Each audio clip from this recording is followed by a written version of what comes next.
Welcome, everyone. Today, we're diving into a story that's sure to send a shiver down your spine, but with a twist that reminds us of the power of our own perceptions. Maya had always been the skeptic in her small town, the one who rolled her eyes at the hushed whispers about the old, abandoned house on the hill. It was a place steeped in local lore, a magnet for ghost stories that kept most people firmly on the other side of its crumbling fence.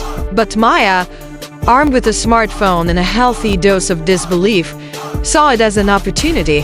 She decided to prove them all wrong, to show everyone that the only spirits in that house were the ones conjured by overactive imaginations. With a nervous laugh that she hoped sounded braver than she felt, Maya went live. "All right, everyone," she announced to her viewers, her voice a little shaky.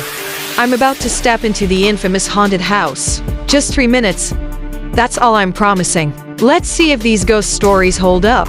She pushed open the creaking front door, a gust of stale air hitting her face. The moment she crossed the threshold, a palpable chill descended, far colder than the autumn air outside.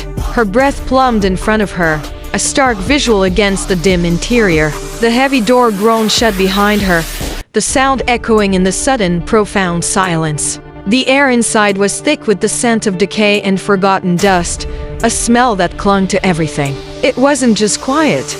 It was an oppressive stillness, as if the very walls were holding their breath. Maya's initial bravado began to waver. She tried to keep her composure, her eyes scanning the shadowy corners, her camera panning slowly. The silence wasn't empty. It felt watchful. Every tiny creak of the old wood, every rustle of unseen debris, seemed amplified, playing tricks on her ears. She reminded herself and her viewers that these were just the sounds of an old settling house. Yet, a prickle of unease began to crawl up her arms. The stories, the warnings, the sheer atmosphere of the place, they were starting to chip away at her certainty. She was only a minute and a half in, and the house seemed to be actively resisting her presence, its silence a heavy blanket that pressed in on her. The challenge she'd set for herself was becoming a test of her own resolve, a stark reminder that sometimes the most powerful forces are the ones we can't see, but can certainly feel. Thank you for joining me on this exploration. It's a good reminder that while we can approach the unknown with courage, it's also wise to respect the stories and the feelings they evoke.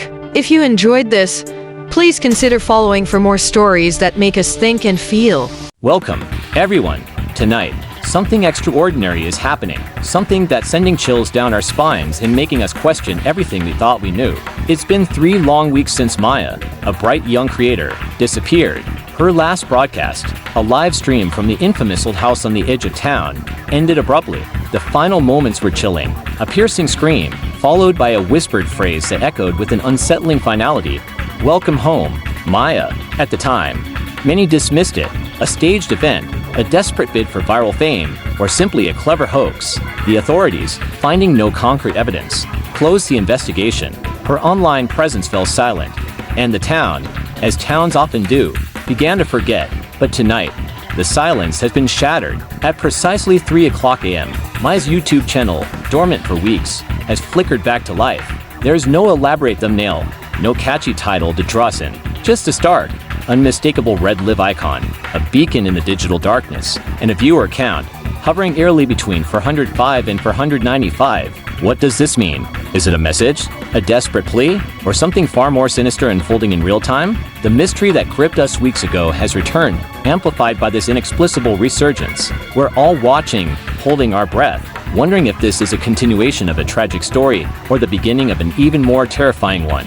The questions are mounting, and the answers feel just out of reach, hidden within the pixels of that live stream. It's a moment that reminds us that sometimes the most unsettling stories aren't just told, they're experienced live. Thank you for joining me as we navigate this unfolding enigma. Your curiosity and thoughtful engagement are what make these discussions so valuable. If you're as captivated by this mystery as I am, consider following along for more updates and insights. Welcome, everyone. We're diving into a story that's been buzzing online, a tale that blurs the lines between entertainment and something far more unsettling.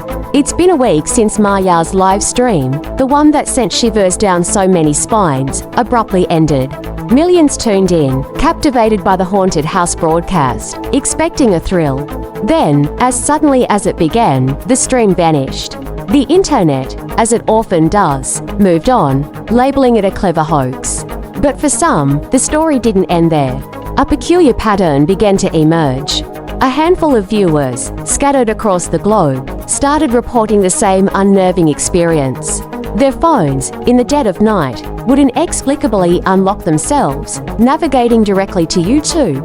And not just any YouTube page, it was always Maya's channel. No video title, no thumbnail, just a stark, single red word glowing on the screen. Live. Imagine that. Waking up to your phone displaying that, with no input from you. It's the kind of thing that makes you question your own senses, isn't it? But it gets stranger. As the red word pulsed, faint whispers would emanate from their phone speakers. So soft, so indistinct, that they were impossible to decipher.